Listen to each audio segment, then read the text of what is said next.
Assalamualaikum warahmatullahi wabarakatuh. Selamat pagi anak-anakku sekalian.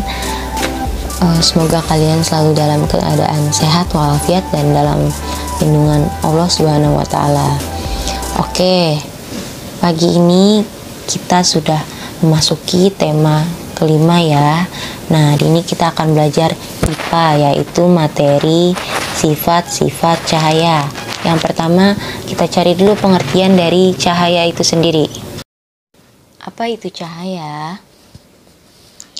Cahaya itu merupakan suatu gelombang yang dapat ditangkap oleh mata. Cahaya merupakan sesuatu yang bersinar seperti lampu, bulan, dan juga matahari yang memungkinkan mata menangkap bayangan benda-benda di sekitarnya. Nah, manusia ini membutuhkan cahaya, salah satunya untuk menerangi rumah atau jalanan. Cahaya itu tidak memiliki wujud atau bentuk, tapi cahaya itu memiliki sifat. Nah, di sini kita akan membahas tentang sifat-sifat cahaya ya. Oke, sifat-sifat cahaya itu ada 5. Ada merambat lurus, dapat dipantulkan, menembus benda bening, membias, dan juga dapat diuraikan. Yang pertama itu cahaya dapat merambat lurus. Nah, kalau kita perhatikan, kalau kita berada di dalam suatu ruangan, lalu terdapat sebuah celah dari luar, nah tampak berkas cahaya masuk ke dalam ruangan. Nah, kalau diperhatikan, berkas cahaya itu pasti lurus, tidak bengkok ya. Nah, contohnya bisa diperhatikan pada gambar di sebelah kanan berikut ini nih. Cahaya yang masuk ke dalam ruangan itu lurus ya, tidak bengkok. Yang kedua, cahaya itu dapat dipantulkan. Bagaimana bisa cahaya dapat dipantulkan? Contohnya, jika kalian perhatikan, sinar matahari diarahkan ke arah cermin, kemudian cermin diarahkan ke dinding. Nah, hasilnya sinar matahari itu akan memantul dari cermin dan hasil pantulannya dapat kalian lihat di dinding. Contoh lainnya itu, apabila di suatu ruangan gelap, lalu kalian menyalakan senter dan diarahkan ke cermin, maka cahaya itu akan memantul ke arah yang berlawanan. Nah, artinya cahaya benar dapat dipantulkan.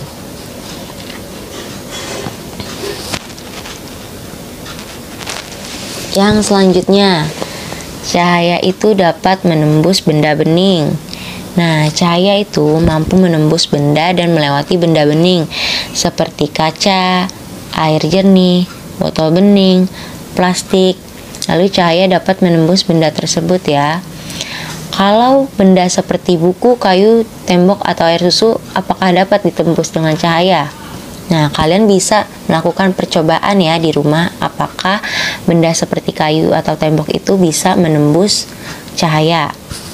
Nah, contoh cahaya dapat menembus benda bening itu terdapat pada gambar di samping. Nah, cahaya dari senter itu mampu menembus mangkuk bening tersebut ya, membuktikan bahwa cahaya dapat menembus benda bening. Yang keempat, cahaya itu dapat dibiaskan. Pembiasan cahaya itu adalah pembelokan cahaya ketika berkas cahaya melewati bidang batas antar medium yang berbeda. Nah, contohnya seperti pada gambar di samping nih. Pensil terlihat patah karena cahaya mengalami pembiasan ya. Nah, jadi ketika pensil dimasukkan ke dalam gelas bening berisi air jernih, itu pensil akan terlihat seperti patah. Hal itu karena berkas cahaya melewati bidang batas antar medium yang berbeda. Yang terakhir itu cahaya dapat diuraikan. Nah, contoh peristiwa penguraian cahaya ini itu adalah terjadinya pelangi. Pelangi itu berasal dari cahaya matahari yang tampak berwarna putih.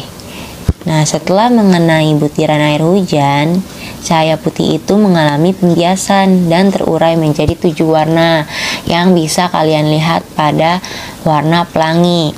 Nah, pelangi itu memiliki 7 warna, ada merah, jingga, kuning, hijau, biru, nila, dan juga ungu. Nah, ketujuh warna pelangi tersebut itu disebut dengan spektrum warna. Oke anak-anak, sekian pembahasan tentang sifat-sifat cahaya tadi ya. Ibu harap kalian dapat memahami materi tentang sifat-sifat cahaya ini. Nah, kalian bisa melakukan percobaan di rumah kalian. Apakah cahaya memiliki kelima sifat tersebut? Bisa kalian lakukan dengan benda-benda sederhana yang kalian miliki ya. Terima kasih telah menyaksikan video ini. Semoga videonya bermanfaat. Wabillahi taufik wal hidayah. Wassalamualaikum warahmatullahi wabarakatuh.